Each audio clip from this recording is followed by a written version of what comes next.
მოგესალმებით და მინდა თავიდანვე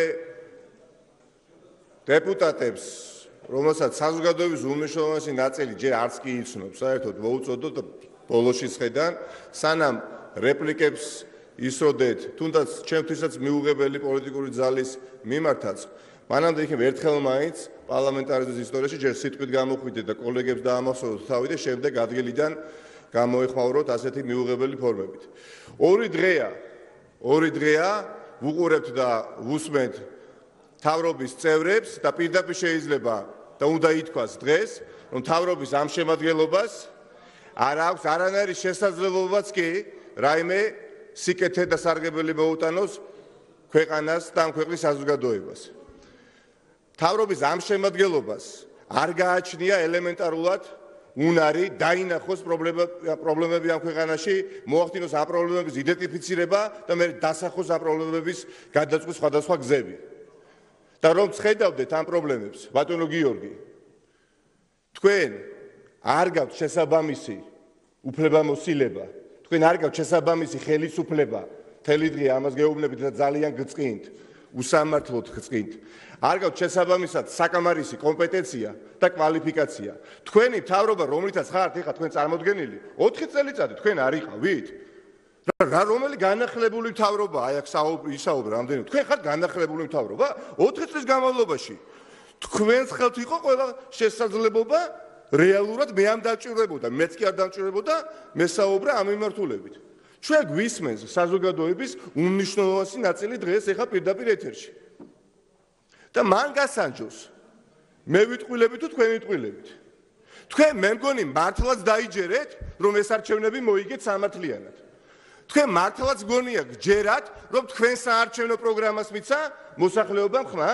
დაშინებით, შანტაჟით, მუქარით, ძალადობრივი არჩევნების შედეგად მიიღეთ ეს საკონსტიტუციო უმრავლესობა. და ეს ასეა. და ეს ასე თუ არ არის, ძალიან ცოტა ხანში დაინახავთ, რომ ეს ასეა. თქვენ მოწყვეტილი ხართ, ბატონო გიორგი, რეალობას. ძალიან ბევრ ქვეყანაში არსებობს კარგი ხელისუფლება, არსებობს ცუდი ხელისუფლება, არსებობს მოქნილი ხელისუფლება, არსებობს მოუქნელი ხელისუფლება, ქმედითი და უმოქმედო და როგორი სახის ხელისუფლება არ არსებობს. მაგრამ ჩვენს ქვეყანაში ჩვენ დღეს ვართ აბსოლუტურად განსხვავებულ ვითარებაში, განსხვავებულ მოცემულობაში. ჩვენ არც კარგი ხელისუფლება გვყავს, არც ცუდი ხელისუფლება გვყავს, არც მოქნილი და არც მოუქნელი და არც ქმედითი და უმოქმედო. ჩვენ რეალურად, ჩვენ ხალხს არ ყავს ხელისუფლება.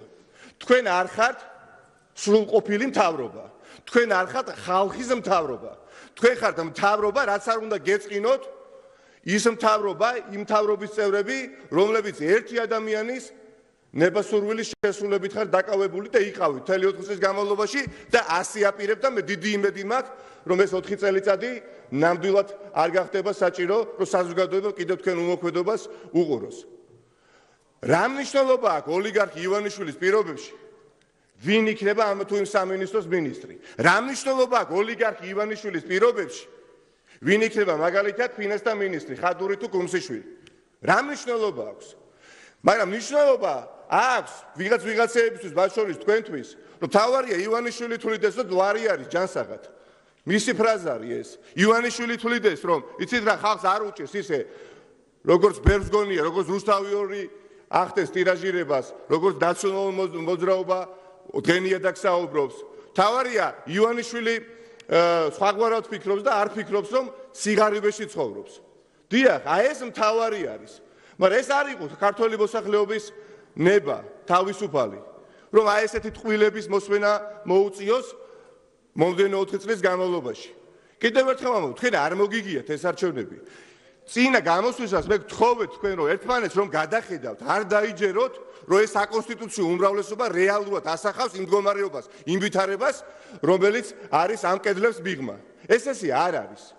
რომელი ერთი თქვენი მინისტრი ავიღო? აი რომელი თუ ბატონი ზაქარეიშვილის, პატა ზაქარეიშვილის, ხო, ყოფილი მაგალითად მოადგილე პირველი, ქალბატონი ციხელაშვილი, რომელიც ეხლა უნდა გახდეს მინისტრი. ეს ქალბატონი ბრძანდებოდა პირველი მოადგილე იმ ბატონის, იმ მინისტრის, რომელიც ამბობდა, რომ პუტინი არ არის მტერი. პირდაპირ არაერთხელ უთქვამს, არა და ამ სამინისტროს თავარი ფუნქცია არის ელემენტარულში გაერკვეს, ვინ არის მოყვარე და ვინ არის მტერი. და რატომ უნდა გქონდეს ის რწმენა, რომ ქალბატონი ციხელაშვილი, რომელსაც ხმაც არ მოუღია თავის მინისტრის შესახებ, როდესაც აი ესეთ უგუნურ ფრაზებს ისრო და დღეს და ხვალ იქნება განსხვავებული. ან რომელი ერთი შინაგან საქმეთა მინისტრი. შინაგან საქმეთა მინისტრი, რომელიც ეხა არ გეწყინოთ თქვენ და მე კი არა ყველა თქვენმა თქვენმა კოლეგებმა იციან. თქვენ რა გონიათ ამ დარბაზში თქვენი უმრავლესობის წევრებმა არ იციან ვინ არის რეალური შინაგან საქმეთა მინისტრი? თქვენ მართლა გონიათ რომ თქვენ ხართ აღჭურვილი უფლებამოსილებით? სუსი ვინ არის? ხომ არ გამახსენებთ?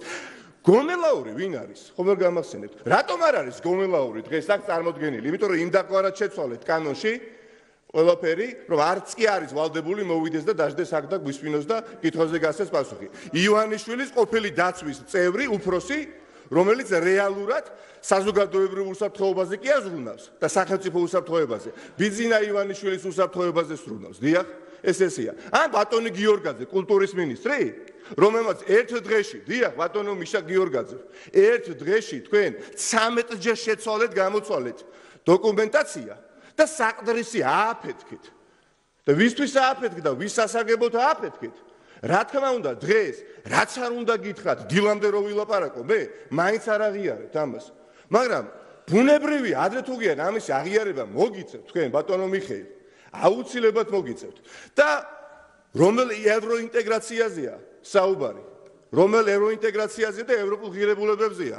ჩემო ბატონო ვიქტორ დოლიძე არ მინდოდა ნამდვილად თქვენი ხსენება, ვინაიდან თავში როდესაც ვალაგებდი კონსტრუქციას თუ რა უნდა მეთქვა და რაზე უნდა მესაუბრა, ნამდვილად არ მინდოდა გუშინ ძველი დღის ჩათვლითაც თქვენზე საუბარი, ვინაიდან კარგი სალამი, ვინაიდან მაქვს რაღაცა სუბიექტური მიდგომები თქვენთან, თქვენი ძმა და მე თანაკლასელები ვიყავით და გავურბოდი ამ საკის თქვენზე საუბრისას. მაგრამ ბატონო ვიქტორ, მე ზნეობრივ კომპრომისზე ვერ წავიდოდი ნამდვილად. მე არ მექნებოდა უფლება გამეკრიტიკებიათ ნებისმიერი თქვენი კოლეგა, მაშინ როდესაც ყველაზე მეტად გასაკრიტიკებელი ბრძანდებით თქვენ დღეს და იცით რატომ? იმიტომ რომ თქვენ უღალატეთ ყოველგვარ ფასეულობებს, ყოველგვარ პრინციპებს, რაც შეიძლება უბრალოდ ქართულ ადამიანს ჰქონდეს, არა თუ პოლიტიკოს. თქვენ უღალატეთ თქვენს მეგობრებს, თქვენ თანაგუნდელებს და თქვენის ადამიანი ხართ, ბატონო ვიქტორ, რომელიც თვეების განმავლობაში სანამ ოპოზიციაში იყავით, აი ამ მთავრობის შემადგენლობას, აი ამ თქვენს მეგობრებს ეძახდით იმ გუნდის წარმომადგენლებს, რომელმაც დაგიჭირეს თქვენი ხუთი მეგობარი და დღეს ვიდრე მე ვსაუბრობ და ვიდრე თქვენ ახლა მისმენთ, მაღალი ალბათობით ის ხუთი ახალგაზრდა დაკავებული ციხის საკნებიდან გვისმენენ და ვიყურებენ. მე მაპატიეთ ბატონო ვიქტორ, მაგრამ უნდა გახსოვდეთ, ამიერიდან ივანიშვილის პოლიტიკური პატიმრები კი არ გახლავთ მარტო ის ხუთი ახალგაზრდა. დიახ, თქვენი პოლიტიკური პატიმრებიც არიან ისინი. ეს თქვენი სიტყვებია.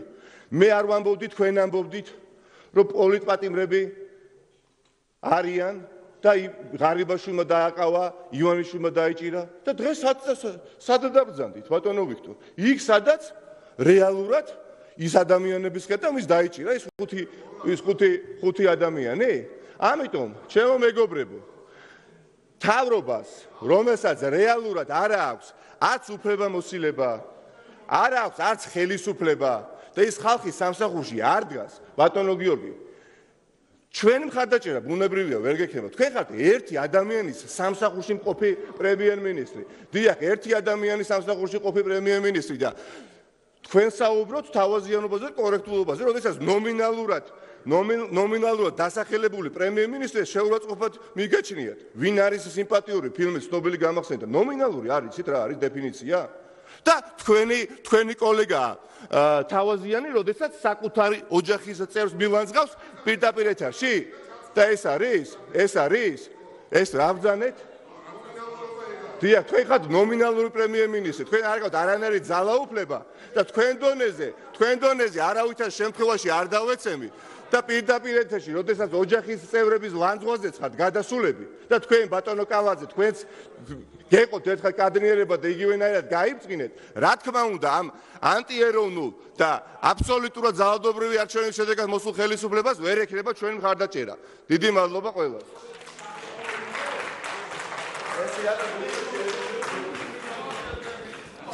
ფრაქცია ნაციონალური მოძრაობა საქართველოს სინსვლისთვის. ორი გამოსვლელი ელენე ხოშტარია 5 წუთი, ოთარ კახიძე 5 წუთი.